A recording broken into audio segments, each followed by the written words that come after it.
to the program, and thank you as always in advance for your time and for your thoughts and your analysis.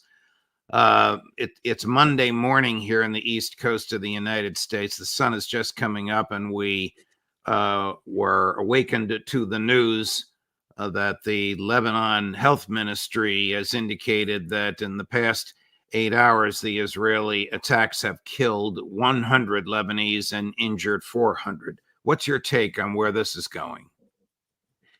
Well, first of all, there needs to be, I think, some clarifications, because quite clearly, Israel is betting on escalation. Netanyahu says, we're going to escalate to de-escalate.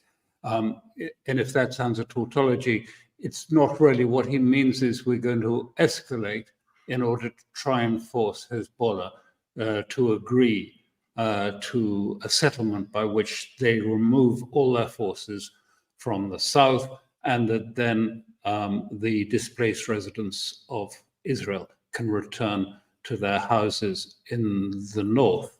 And it's being presented as a huge and massive, painful loss inflicted on Hezbollah since both the pager attack and, of course, the assassination of Ibrahim Akil and several of his colleagues in a bunker underneath a building in Beirut.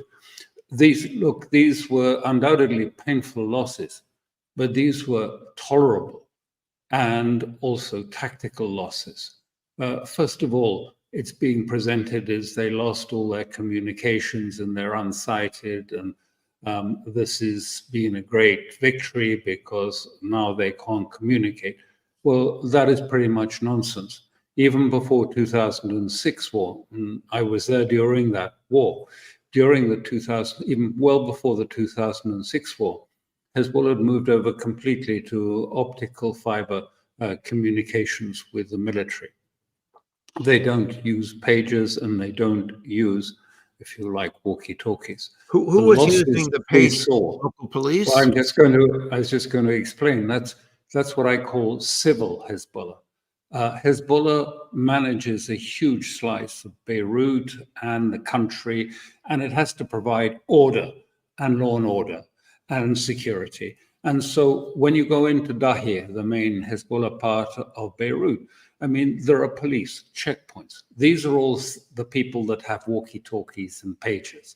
They are effectively a sort of civilian police. It is not the Radwan military forces. It's not the special forces.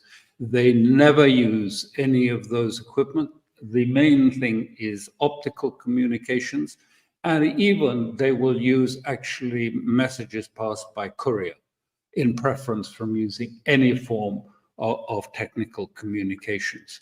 Secondly, the point of this is that these communications survived in 2006, and Hezbollah has an operational practice.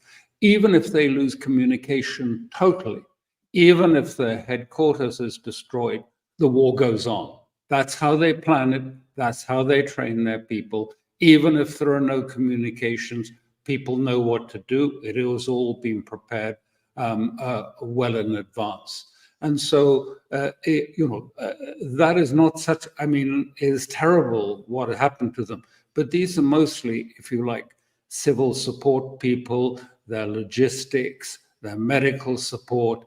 They're not the fighting force that were so badly injured during this attack. It was obviously a humanitarian disaster for many, many families, but it wasn't, if you like, a strategic disaster for Hezbollah, as is often being presented.